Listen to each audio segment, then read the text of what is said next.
আপনি তো নির্বাচনী প্রচারে এসেছেন বামপন্থী হয়ে, এই মুহূর্তে বামপন্থীকে মানুষ ভোট দেবে কেন? বামফ্রন্টকে ভোট দেবে এই জন্য, বামফ্রন্ট সাধারণ মানুষ, গরিব মানুষ, শ্রমিক, কৃষক, ক্ষেতমজুর তাদের জীবন যন্ত্রণা লাঘব করার জন্য লড়াই করে। আর তাদের প্রতিনিধি সংসদের ভেতরে না গেলে পর সংসদে তাদের কথা বলার লোক থাকবে না। সংসদে দিনকে দিন সাংসদ বাড়ছে, যারা প্রচুর সম্পদের মালিক তারা, ফলে তারা সম্পদের মালিকদের স্বার্থকে রক্ষা করার জন্য কাজ করবে। আর বামপন্থীরা তারা সংসদে সাধারণ মানুষের তাদের মুখ হয়ে কাজ করবে। সেই জন্য সংসদে বামপন্থীদের পাঠাতে হবে। এই ঘাটাল লোকসভা কেন্দ্রে সেই জন্যই নির্বাচনী প্রচারের কাজে আমি এসেছি। এবারের ফলাফল কি হতে পারে? ফলাফলটা নিয়ে এখন কথা যারা বলছে তারা বোধহয় একটু ভুল করছে। এবারের ফলাফল আগাম কিচ্ছু বলা যাবে না। আমি মনে করি এবার কোন সেফোলজিস্ট কোনোভাবেই কোনো মন্তব্য কার্যকরীভাবে রূপায়িত হবে বলে আমি মনে করি না। ঘাটালে একদিকে বিজেপি প্রার্থী ভারতী ঘোষ, অপরদিকে দেব, সেখানে আপনারা প্রচারে কোন কোন ইস্যুগুলোকে সামনে আনবেন? আমরা তো সমস্ত ইস্যুগুলো নিয়ে, ওই ইস্যুগুলো দিয়ে তো বলবার জন্য এসছি। ওখানে চলুন, ওখানে বলবো। দুবার করে বলতে যাবো কেন? বলুন, অন্য কথা বলুন। আমরা কোনো ব্যক্তি নিয়ে চলি না। আমাদের কোনো ব্যক্তি, তার মুখ, সে কেমন সুন্দর কেমন সুন্দরী, তা নিয়ে আমরা কোনো চর্চা করি না। আমরা নীতি নিয়ে কথা বলি। সেই নীতির কথা বলবার জন্যই এসেছি। বলবো ওখানে, তখন শুনবেন। কথা বলছেন। আমি তো বলছি কোন মুখ, কোন ব্যক্তি, তাকে নিয়ে কথা বলি না, নীতি নিয়ে কথা বলি। আর সংসদটা সেই নীতি নিয়ে চর্চা করার জায়গা, যেখান থেকে রাজনৈতিক অর্থনৈতিক সিদ্ধান্ত হয় দেশ সম্পর্কে, দেশের মানুষ সম্পর্কে।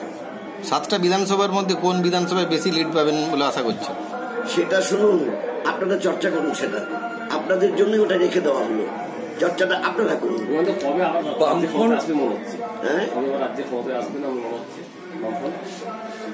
এগুলো তো জ্যোতিষীরা বলতে পারে।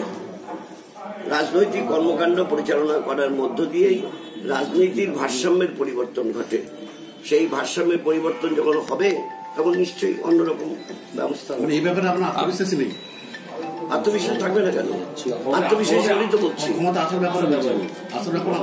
আমাদের জন্ম ক্ষমতায় আসার জন্যই হয়নি। আমাদের জন্ম শুধু ভোটে দাঁড়ানোর জন্যই হয়নি।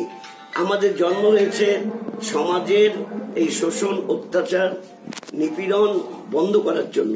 সেই লড়াই সংগ্রামের পথ চলতে যে সরকারে আসার মতো অবস্থা হলে সরকার পরিচালনা করতে হয়। সরকার যখন পরিচালনা হয়েছিল তখন সাধারণ মানুষের স্বার্থকে রক্ষা করা হয়েছিল।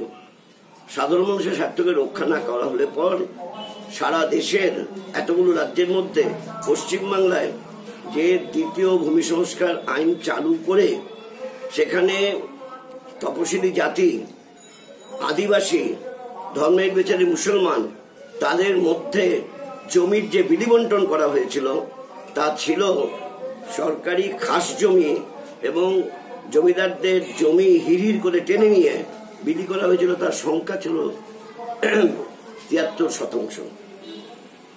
তাদের স্বার্থে আমরা কাজ করি, তাদের স্বার্থে কথা বলি, তাদের স্বার্থে কাজ করব। ব্যক্তিগতভাবে এই কথা বলতে পারি, যতদিন জীবন থাকবে ততদিন তাদের স্বার্থে কথা বলবো, কাজ করবো। এখানে ঘাটালের মূল ইস্যু বন্যা, মাস্টার প্ল্যান, এই বিষয়ে আপনার কি বক্তব্য?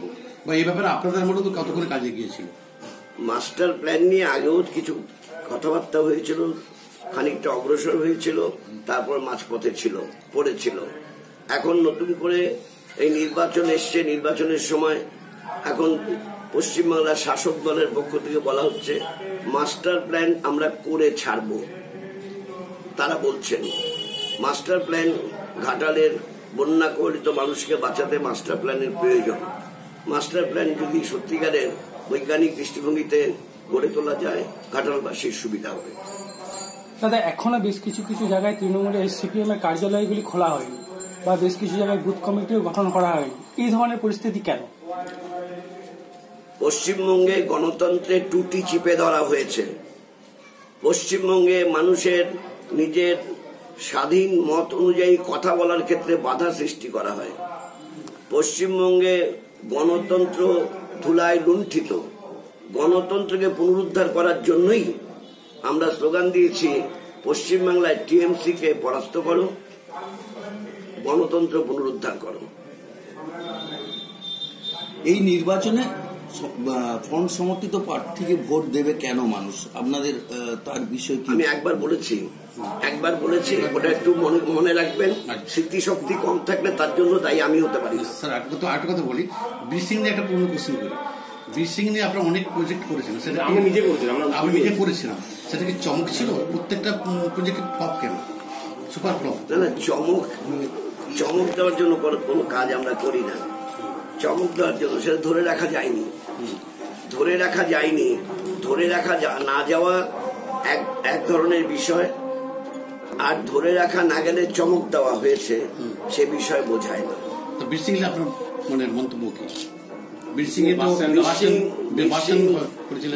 এ বিদ্যাসাগর, ঈশ্বরচন্দ্র বিদ্যাসাগরের জন্মভূমি, যার দৌলতে শিক্ষা ক্ষেত্রে সেই সময়েতে 1856 সাল থেকে আধুনিক শিক্ষা ব্যবস্থা চালু করার যে লড়াই তিনি করেছিলেন, তিনি যেভাবে বেদ বেদান্ত উপনিষদের উপর শিক্ষাকে রেখে দেওয়া উচিত বলে ভ্যালেন্টাইন সাহেব বলেছিলেন, বেনারস বিশ্ববিদ্যালয়ের ভাইস চ্যান্সেলর, তিনি বেনারস বিশ্ববিদ্যালয়ের প্রিন্সিপাল, তিনি বলেছিলেন, তার বিরুদ্ধে জোরদার বক্তব্য ঈশ্বরচন্দ্র বিদ্যাসাগর বলে আধুনিক ভারতীয় তৈরি করার লক্ষ্যে যে কথা বলেছিলেন তাকে মুয়াট সাহেব সমর্থন করার জন্য তখন তার বক্তব্যই গৃহীত হয়েছিল।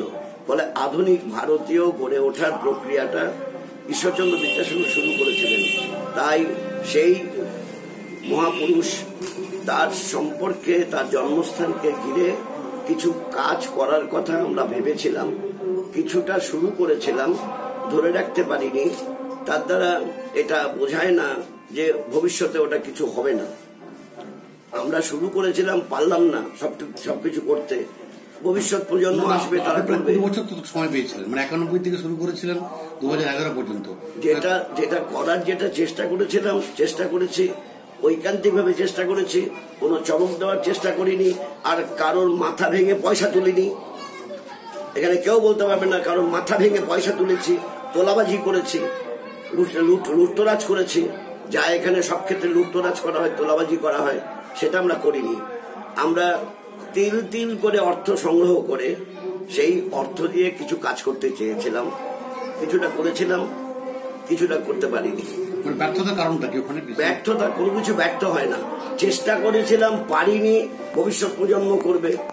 আমরা এটা মনে করি না যা করার চেষ্টা করেছিলাম আমি করতে পারিনি বললেই হয়ে গেল, আমরা যারা করতে পারলাম না হয়ে গেল না। ভবিষ্যৎ প্রজন্ম যখন বুঝবে না এটা করা উচিত, তখন করবে তারা। দাদা আরেকটা ছোট্ট প্রশ্ন। না, এখন সভা ঘাটাল মহকুমার সমস্ত খবর সঙ্গে সঙ্গে পেতে আমাদের এই চ্যানেলটিকে সাবস্ক্রাইব করুন।